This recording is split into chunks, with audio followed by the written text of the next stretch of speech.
भारत के कॉलेज और विश्वविद्यालय आज भले ही विश्व के टॉप शैक्षणिक संस्थानों में शामिल ना हों, लेकिन एक समय ऐसा भी था जब यह देश विश्व में शिक्षा का प्रमुख केंद्र था। नमस्कार दोस्तों, आपका चैनल पर फिर से स्वागत है। अगर आप नए हैं तो चैनल को जल्दी से लाइक एंड सब्सक्राइब कर दीजिए।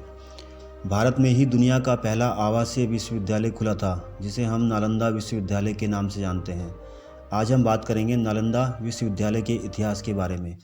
इस विश्वविद्यालय की स्थापना 450 ईस्वी में हुई थी। नालंदा विश्वविद्यालय प्राचीन भारत में उच्च शिक्षा का सर्वाधिक महत्वपूर्ण और विख्यात केंद्र था। प्राचीन नालंदा विश्वविद्यालय की स्थापना गुप्त काल के दौरान 5वीं सदी में कुमारगुप्त प्रथम ने किया था। इतिहास के अनुसार सन 1193 में बख्तियार खिलजी के आक्रमण के बाद इसे नेस्त नाबूद कर दिया गया था। कहा जाता है कि आक्रमण के दौरान यहाँ पर आग लगा दी गई। उस समय नालंदा विश्वविद्यालय में पुस्तकालय में इतनी किताबें थी कि 3 महीनों तक किताबों की आग नहीं बुझ पाई। इस आक्रमण में यहाँ कार्य करने वाले कई धर्माचार्य और बुद्ध भिक्षुओं को भी मार डाला गया था। प्राचीन नालंदा विश्वविद्यालय का पूरा परिसर एक विशाल दीवार से घिरा हुआ था, जिसमें प्रवेश के लिए एक मुख्य द्वार था। उत्तर से दक्षिण की ओर मठों की कतार थी और उनके सामने अनेक भव्य स्तूप और मंदिर थे। मंदिरों में बुद्ध भगवान की सुंदर मूर्तियां स्थापित थीं, जो अब नष्ट हो चुकी हैं। नालंदा विश्वविद्यालय की दीवारों के अवशेष आज भी इतने चौड़े हैं कि इनके ऊपर ट्रक भी चलाया जा सकता है। पटना से 90 किलोमीटर और बिहार शरीफ से करीब 12 किलोमीटर दूर दक्षिण में आज भी इस विश्व प्रसिद्ध प्राचीन बौद्ध विश्वविद्यालय के खंडर स्थित है। आइए जानते हैं इस महान विश्वविद्यालय के बारे में कुछ रोचक तथ्य।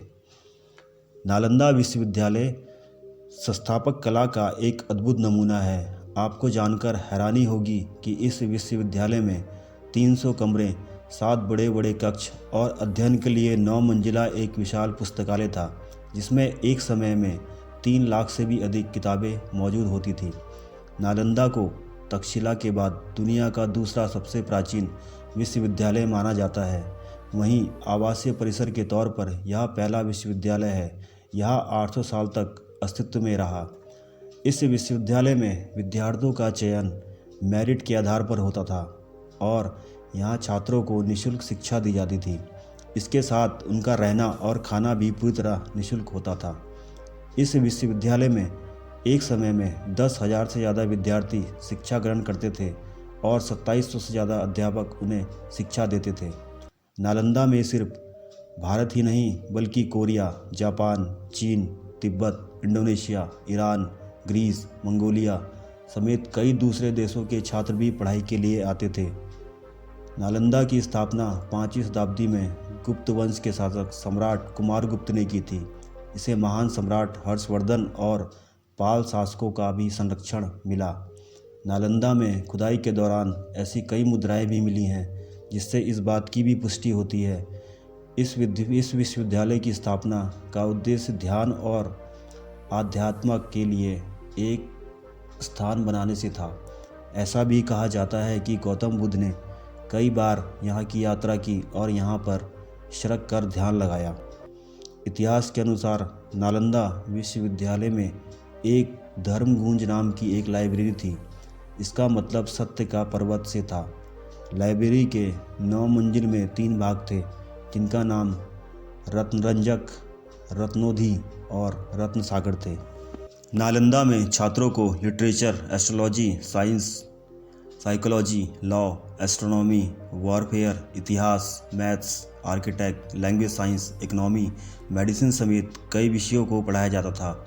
इस विश्वविद्यालय में कई महान विद्वानों ने पढ़ाई की थी, जिसमें मुख्य रूप से हर्षवर्धन, धर्मपाल, बंधु, धर्मकीर्ति, आर्यवेद, नागार्जुन के नाम शामिल हैं। नालंदा यूनिवर्सिटी का इतिहास चीन के हैंगसांग और इत्सिंग ने खोजा था। यह दोनों 7वीं शताब्दी में भारत आए थे।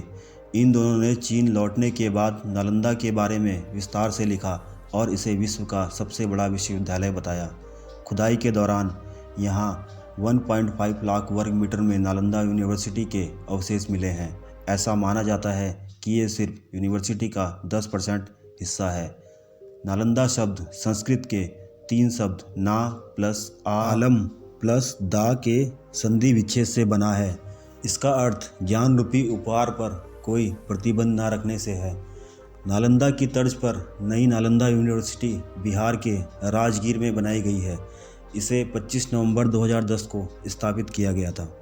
दोस्तों, जानकारी पसंद आई तो लाइक एंड सब्सक्राइब जरूर करें।